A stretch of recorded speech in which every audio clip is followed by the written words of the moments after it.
Hey guys, this is Comic Uno, and today I'm doing a review for Spider-Man issue 1. Before I start talking about this issue, just want to give you guys a couple updates. Of course, I have Comic Uno episode 132, and that's show where I review all the comics I've read this week in one show. And here are the exclusive comics. We have Green Lantern, issue 49, Robin Hood, ongoing, issue 19, Detective Comics, issue 49, Tomboy, issue 3, 8 Seal, issue 3, Spidey, issue 3, Nova, issue 4, Captain Marvel, issue 2, Batman and Robin, issue 18, Eternal, I forgot to mention that, A-Force, issue 2.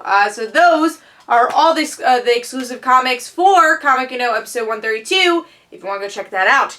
But let's start talking about Spider-Man issue 1. Now, this is actually my most anticipated book for the week, because I am a big Miles Morales fan. I've been reading his character since Ultimate Fallout. I've read all his ongoings, and just a big fan of the character. And I'm glad that they're integrating him in more titles. But of course, I feel like one of the most important titles for him is obviously his own. And I was glad to see the creative team, Pacelli and Brian Michael Bendis, two people I really do like and admire their work. And it's great to see Bendis continuing Miles' story, because he is the one who created the character, has been doing all these ongoings. Of course, I definitely miss Marquez's artwork on the series, because he did a beautiful job for that, but I'm loving his work on Invincible Iron Man right now. And like I said, I do enjoy Pacelli's artwork, and I'm pretty sure she's worked on Miles Morales in the past also. So, and I know she's definitely worked on some Ultimate Spider-Man stuff. Alright, so let's see what's going on with the issue. First of all, cover is gorgeous, really like it. Only, I guess, negative is some of the coloring here. Could be a little bit better on his legs, I feel. I know that's a little bit of a nitpick, but pretty cool cover. Feels like a classic cover to me. Very simplistic, but good cover. So, let's start talking about the artwork, though. And I will say, I was surprised I didn't love the artwork for this issue. I just didn't feel like Miles looked like Miles. His facial expressions looked, or at least facial features, looked a lot different than what he usually looks like. I don't know, his like face looked a little bit longer. He just looked like a different character to me. And even some of the facial expressions he made weren't that great.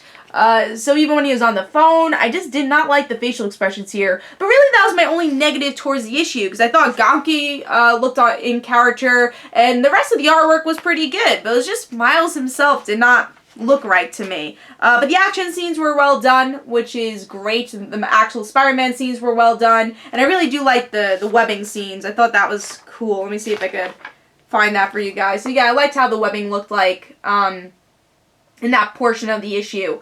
So let's see what's going on with story, though, and see what happened in this issue. So, with this issue, I feel like it's Miles adjusting to Prime Earth, because it's not called 616 anymore, and it's Miles still at his school, so the school still exists. Seems like he's changed into a ladies' man, though, because he's flirting with this girl who's obviously not his type of girl. And also, like, even the comments he makes about, like, saving people, he shows a picture of, like, all these girls flirting with him. So I thought that was a little out of character for him. And then the rest of the issue, it's him trying to balance his life as Miles and also at school. He's not doing so great in school, and his mother kind of is complaining about it. And then in the end, you have a cliffhanger where Spider-Man's like, "We need to talk," which is kind of weird also. It's like, what do you need to talk about? Like, alright, well, we'll see the random fight you're trying to make between Spider-Man and Miles. I don't really know why we need one, but sure, let's start out the arc with that. So, yeah, that's kind of what's going on, and honestly, I was really disappointed with this book. There was a lot of missed opportunities, I felt. First of all, I mean, your universe is gone, and they didn't really talk about that. It was just like, hey, we're settling in this new world. I mean, I know his friends and family and some added family are still there, and it seems like his supporting characters are still there. But it would have been nice to kind of talk a little bit about the Ultimate Universe and if he missed it or not, and kind of adjusting to this new world. They kind of ignore that part. But I guess it's more about the adjustment of being a Spider-Man in the 616, where you have the Amazing Spider-Man already. Is there room for more than one Spider-Man? Which I think in the past we've totally seen, yes, there was totally room for more Spider people in the world, and in the 616/Prime Earth. And then I was a little disappointed with Miles' mother, because that was an aspect I was really excited for with this book, and maybe, you know, that will change with issues to come, but it felt like she didn't know that Miles was Spider-Man. It does seem like his father does know, but that's weird, because when she died, she did know, and she knew throughout the whole time that he was Spider-Man, and that's one of my favorite scenes from his run of Ultimate Spider-Man and his ongoing, is that the mother knew the whole time, and she was proud of him. It's a really great scene. Of course, that is her death scene, but I really enjoyed it, and it's one of my favorite arcs from the Miles Morales story, and really made me enjoy his character even more, and his story even more, up to that point that I was just building up all this major storylines. So yeah, a little weird that she didn't end up knowing, or at least it didn't seem like she knew that he was Spider-Man and he's keeping it from her. We'll see how that relationship goes in the next couple issues. And going back to my biggest problem of the issue is that Miles felt out of character. Of course he's Miles Morales, and I think he felt like that as he was Spider-Man, but as Miles Morales, he didn't really feel like that character. Like I said, he seemed like kind of a ladies' man.